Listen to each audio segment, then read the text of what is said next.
आज हम बात करेंगे बॉन्ड एनर्जी के पार्ट 2 की। अगर आपने इस वीडियो का पार्ट 1 नहीं देखा है तो आपने इसी वीडियो के टाइटल पर क्लिक करना है। इसी वीडियो के टाइटल पर क्लिक करने के बाद इसी वीडियो की डिस्क्रिप्शन में जाना है। इसी वीडियो की डिस्क्रिप्शन में जाने के बाद इसी वीडियो का पार्ट 1 भी देख लेना। यह है जी part 2, bond energy of mole in kilojoule per मोल।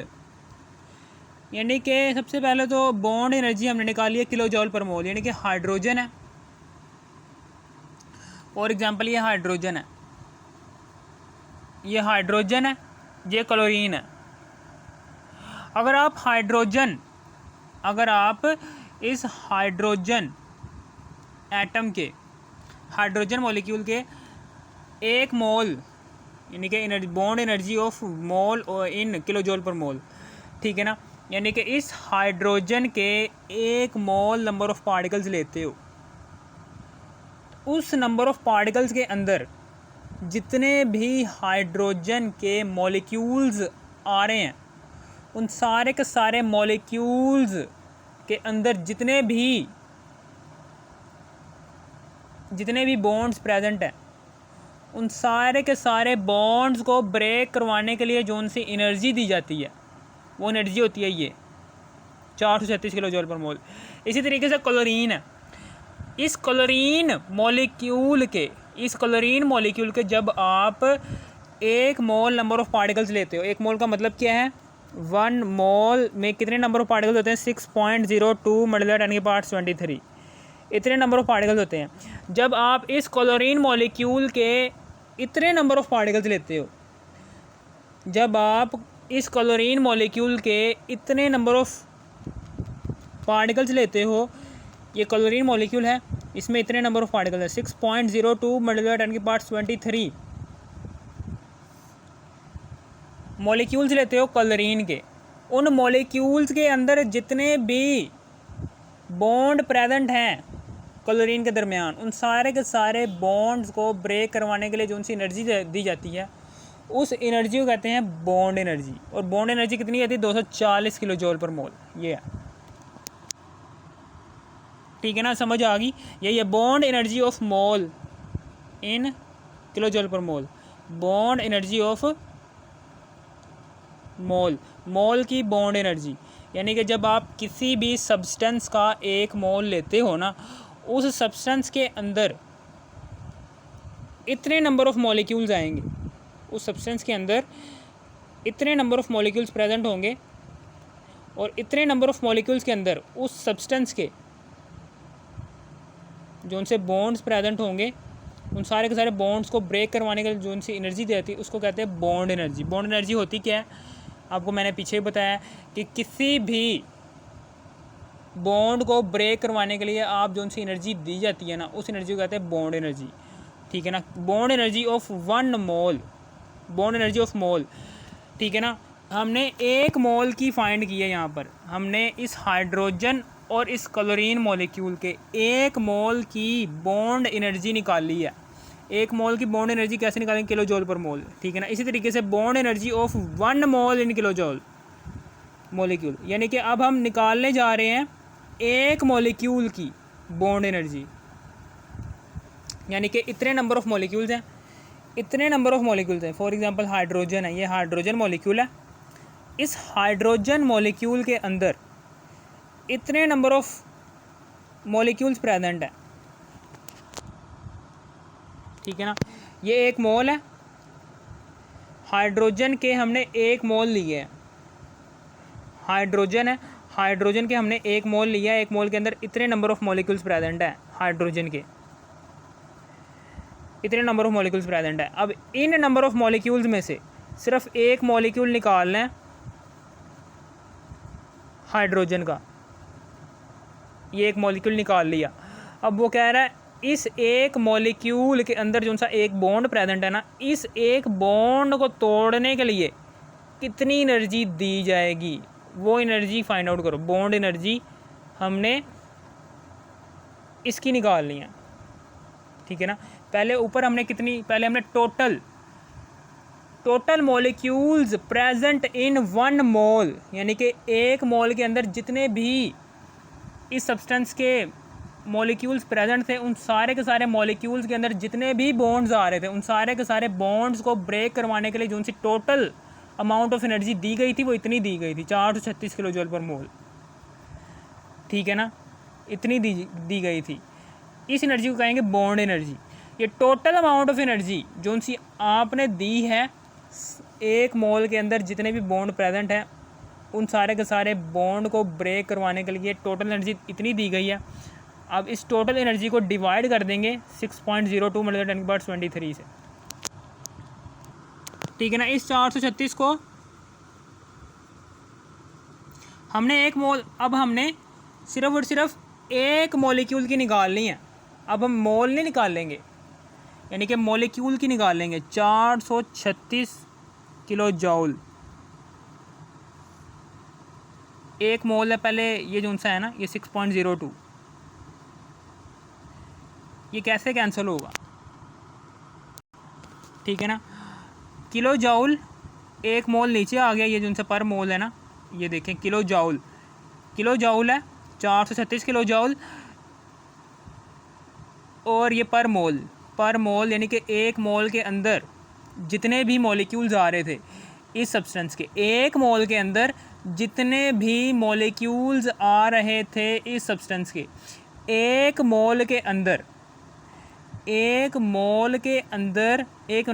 में कितने नंबर ऑफ पार्टिकल्स होते हैं? 6.02 × 10⁻23। एक मोल के अंदर इतने नंबर ऑफ पार्टिकल्स आ रहे थे। एक मोल के अंदर जितने भी नंबर ऑफ पार्टिकल्स आ रहे होंगे किसी भी सब्सटेंस के, ठीक है ना, उन सारे के सारे नंबर ऑफ पार्टिकल्स को डिवाइड कर देंगे इस टोटल एनर्जी से। हमारे पास क्या आ जाएगा? एक मॉलिक्यूल के अंदर मौजूद दो एटम्स के दरमियान इस बॉन्ड की बॉन्ड एनर्जी आ जाएगी, यानी कि 436 किलो जूल एनर्जी प्रोवाइड की थी।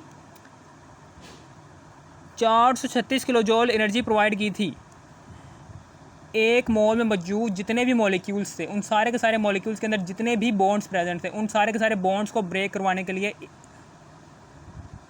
436 किलो जूल एनर्जी प्रोवाइड की गई थी।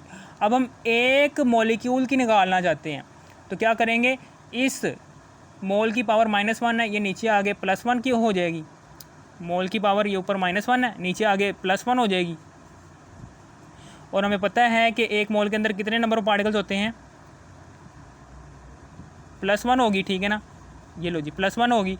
और अब हमें पता है कि एक मोल के अंदर कितने नंबर ऑफ पार्टिकल मौजूद है? 436 किलो जूल एक मोल के अंदर होते हैं। 6.02 × 10⁻23। ठीक है ना, अब 436 को डिवाइड कर देंगे, 436 है, इसको डिवाइड कर देंगे 6.02 से, इस तरीके से डिवाइड कर देंगे। हमारे पास आ जाएगा 72.425। क्या आंसर आ जाएगा? 72.425 आ जाएगा, ये आ जाएगा। इसको मल्टीप्लाई कर देंगे 10⁻23 से। 10⁻23 प्लस में ऊपर जाके -23 हो जाएगी। ठीक है ना, समझ आ गया आपको? ये है। अब इस पॉइंट को हम इधर लेकर आएंगे। इसी तरीके से यहाँ पर भी हम यही निकाल लेंगे कि 240 किलो जूल एनर्जी दी गई थी। 240 किलो जूल एनर्जी दी गई थी। 240 किलो जूल एनर्जी दी गई थी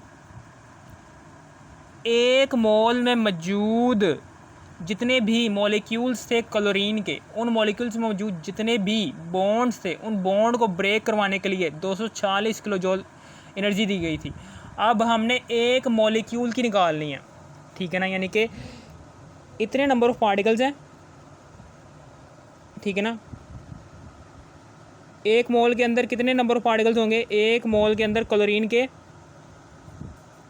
इतने नंबर ऑफ पार्टिकल्स होंगे। एक मोल के अंदर क्लोरीन के इतने नंबर ऑफ पार्टिकल्स होंगे, इतने नंबर ऑफ मॉलिक्यूल्स होंगे। इस इतने नंबर ऑफ मॉलिक्यूल्स हैं, इन मॉलिक्यूल्स में से हमने एक मॉलिक्यूल लेना है क्लोरीन का, यानी कि ये एक मॉलिक्यूल ले लिया, इस मॉलिक्यूल के अंदर एक बॉन्ड है, एक बॉन्ड को ब्रेक करवाने के लिए जो कितनी एनर्जी देनी पड़ेगी, कितनी बॉन्ड एनर्जी देनी पड़ेगी। अब हम क्या करेंगे, इस 240 को डिवाइड कर देंगे 1 मोल से, ठीक है ना। ये लो जी, डिवाइड कर दिया हमने यहाँ पर, ये लो यहाँ पर। अब हम डिवाइड कर देंगे, 240 है, इसको डिवाइड कर देंगे 6.02 मल्टीप्लाई 10 की पावर्स 23, ठीक है ना, ये आ गया। अब उसके बाद 10 की पावर्स 6.02 मल्टीप्लाई 10 की पावर्स 23, ठीक है ना, समझ आ गया। और अब हम 240 को, ये 240 है, इसको डिवाइड कर देंगे 6.02 से, हमारे पास क्या आ जाएगा 39.867, 39.867 मल्टीप्लाई 10 की पावर्स 23 नीचे आ रहा है, ऊपर जाके माइनस में आ जाएगा 10 की पावर्स -23, ठीक है ना, समझ आ गई। इस तरीके से, ठीक है ना, समझ आ गई। और फिर उसके बाद अब हम क्या, अब हमने एक एटम की निकालनी है बॉन्ड एनर्जी। अब हम निकालनी है एक एटम की, ठीक है ना, बॉन्ड एनर्जी अब हमने एक एटम की निकालनी है। एक एटम की बॉन्ड एनर्जी कैलकुलेट करनी है। ये देखिए, bond energy of 1 atom in kilo joule. एक एटम की हमने बॉन्ड एनर्जी कैलकुलेट करनी, कैसे करेंगे, एक एटम की हमने बॉन्ड एनर्जी किस तरीके से कैलकुलेट कर सकते हैं। बॉन्ड एनर्जी निकालनी है एक एटम की, ये हमने यहाँ पर 2 एटम्स की निकालनी है बॉन्ड एनर्जी। तो अब हम इसका हाफ़ करेंगे। याद रखना, जब भी किसी भी चीज़ का हाफ़ करना हो ना, तो हमेशा उसको डिवाइड कर देंगे 2 के साथ। यानी कि इस पूरी की पूरी एक मॉलिक्यूल के अंदर हाइड्रोजन एटम के 2 हाइड्रोजन एटम प्रेजेंट होते हैं। अब हमने एक एटम की फाइंड आउट करनी है, और कौन सा यूनिट आएगा यहाँ पर, किलो जूल, क्योंकि यहाँ पर हमने एक मोल की एनर्जी नहीं फाइंड आउट की। अब हमने यहाँ पर फाइंड किया एक मॉलिक्यूल में मौजूद एक बॉन्ड को तोड़ने के लिए जो सी एनर्जी प्रोवाइड की गई है, वो वाली एनर्जी हमने यहाँ पर फाइंड किया है। तो किलो जूल आएगा, किलो जूल पर मोल ऊपर आएगा, ठीक है ना। यहाँ पर भी यही है कि 2 है, इसका हाफ़ कर दो, 72.425 मल्टीप्लाई 10 की पावर्स -23, इस ऊपर वाली एनर्जी का हाफ़ कर दो, तो आपके पास एक एटम की बॉन्ड एनर्जी आ जाएगी। Bond energy of 1 atom in kilo joule, ठीक है ना, यानी कि 72.425 को डिवाइड कर दो 2 के साथ, 36.21 आ जाएगा, 36.21, ठीक है ना। इसको मल्टीप्लाई कर देंगे 10 की पावर्स -23। इसी तरीके से यहाँ पर क्लोरीन मॉलिक्यूल, एक क्लोरीन मॉलिक्यूल के अंदर 2 एटम्स प्रेजेंट हैं, ठीक है ना। तो नीचे हमने एक एटम की कैलकुलेट करनी है बॉन्ड एनर्जी, ऊपर हमने 2 मॉलिक्यूल की कैलकुलेट की थी ना बॉन्ड एनर्जी, नीचे हमने 2 एटम्स की कैलकुलेट की थी बॉन्ड एनर्जी, नीचे हमने एक एटम की निकालनी है। तो इसको जो हमने 2 एटम्स की फाइंड आउट की थी ना, इसका हाफ़ कर दो। यानी कि हाफ़, जब भी किसी भी सब्सटेंस का हाफ़ करना हो ना, हमेशा याद रखना उसको डिवाइड कर देंगे 2 के साथ। जैसे ही उसको 2 के साथ डिवाइड कर दोगे ना, उसका हाफ़ आ जाएगा आपके पास। ये लो जी, हाफ़ आ गया यहाँ पर 39.867 को डिवाइड कर देंगे 2 के साथ, हमारे पास 19.93 आ जाएगा। 19.93 इसको मल्टीप्लाई कर देंगे 10 की पावर्स -23, इतनी किलो जूल एनर्जी आ जाएगी। यहाँ पर भी किलो जूल लगाना है, याद रखना, यूनिट लाजमन लगाना है आपने। अब फिर उसके बाद आगे इसी तरीके से आगे यहाँ पर है जी बॉन्ड एनर्जी ऑफ HCl। अब हमने बॉन्ड एनर्जी निकालनी है एक हाइड्रोजन एटम की और एक क्लोरीन एटम की, यानी कि इसकी HCl, इसकी बॉन्ड एनर्जी निकालें, यानी कि इन दोनों एटम्स के दरमियान ये बॉन्ड है, इसको बॉन्ड ब्रेक करवाने के लिए जो सी एनर्जी देंगे वो कितनी देंगे, वो कैलकुलेट करनी है। बॉन्ड एनर्जी क्या होगी, bond energy of HCl will be the sum of, ये क्या होगा, bond energy of HCl will be the sum of, किसका सम होगा, इन दोनों का सम होगा, यानी कि 36.21 मल्टीप्लाई बाई 10 की पावर्स -23 है, इसको जमा कर दो 19.93 मल्टीप्लाई बाई 10 की पावर्स -23 से, ठीक है ना। तो यहाँ पर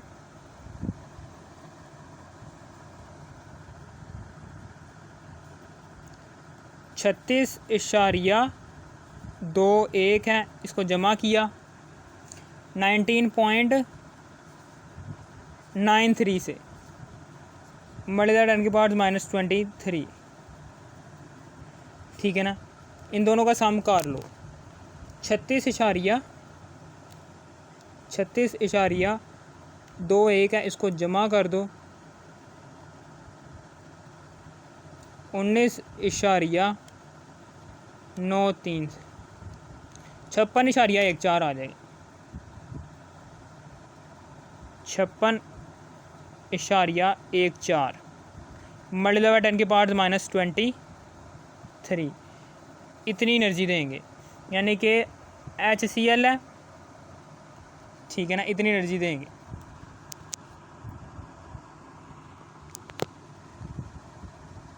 किलो जूल, ठीक है ना। HCl मॉलिक्यूल के अंदर मौजूद एक बॉन्ड को ब्रेक करवाने के लिए जो उनसी एनर्जी प्रोवाइड की जाती है वो इतनी प्रोवाइड की जाती है। इसी तरीके से आगे अब हम इसी का ही 1 मोल निकालेंगे, ठीक है ना। बॉन्ड एनर्जी निकालेंगे 1 मोल की, बॉन्ड एनर्जी ऑफ HCl इन 1 मोल, 1 मोल की 1 मोल, यानी कि अब हमने HCl के 1 मोल लिए हैं मॉलिक्यूल, यानी कि 6.02 मल्टीप्लाई बाई 10 की पावर्स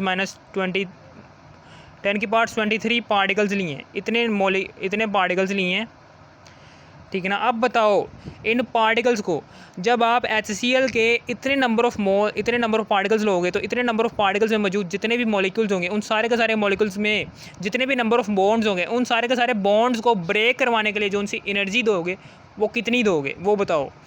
अब हम क्या करेंगे, इसको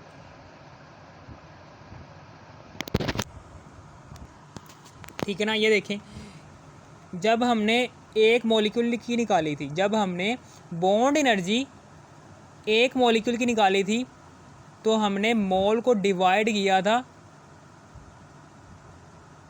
टोटल एनर्जी से, ठीक है ना। यहाँ पर अब हम मल्टीप्लाई कर देंगे,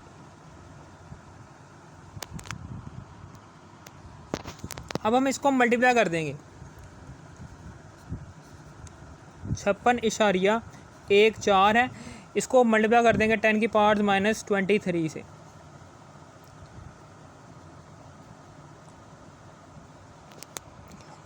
ये देखिए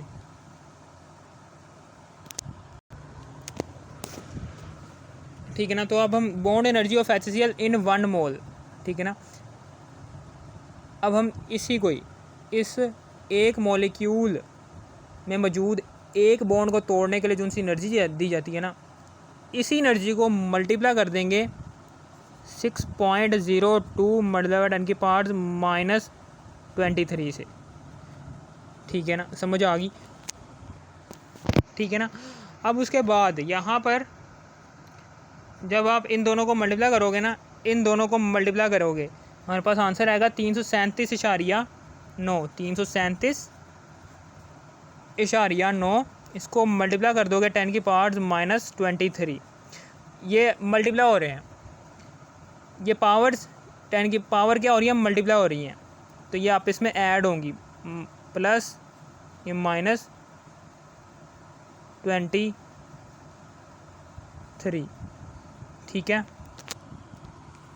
ठीक है ना, जमा माइनस माइनस। तो यहाँ पर क्या आ जाएगा, यहाँ पर 337.9 मल्टीप्लाई बाई 10 की पावर जमा माइनस माइनस होगा, तो यहाँ पर आ जाएगा माइनस, तो -46 आ गया, -46 आ गया, और ये आ गया हमारे पास किलो जॉल पर मोल।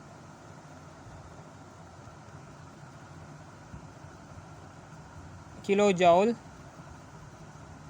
पर मोल।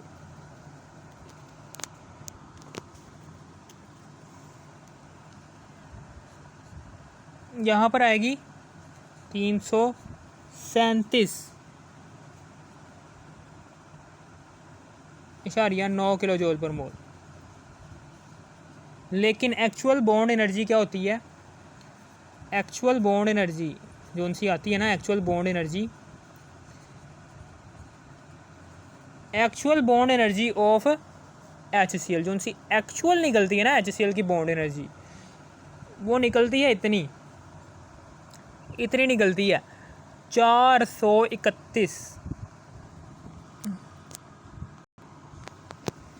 जो उनसी actual bond energy of HCl आती है वो निकलती है 431।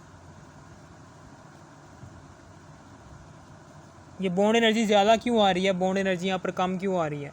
इसकी वजह क्या है? इलेक्ट्रोनेगेटिविटी डिफरेंस की वजह से, यानी कि H बॉन्ड Cl के दरमियान जो उनसा इलेक्ट्रोनेगेटिव डिफरेंस है ना 2.1, और इसकी इलेक्ट्रोनेगेटिविटी होती है जी 3 होती है। इलेक्ट्रोनेगेटिविटी डिफरेंस 0.9 है।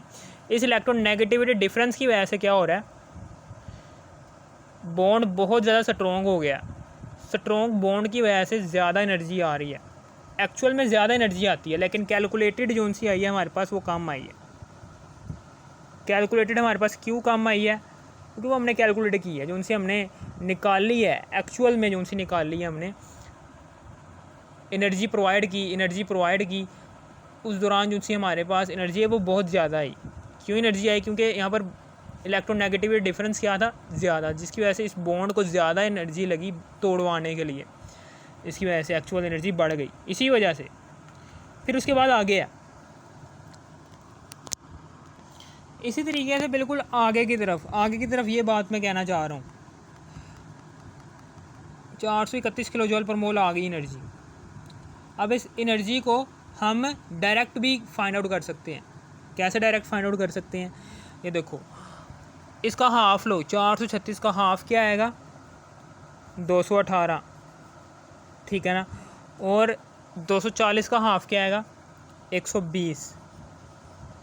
इन दोनों को ऐड करोगे ना जब, तो 431 आएगा।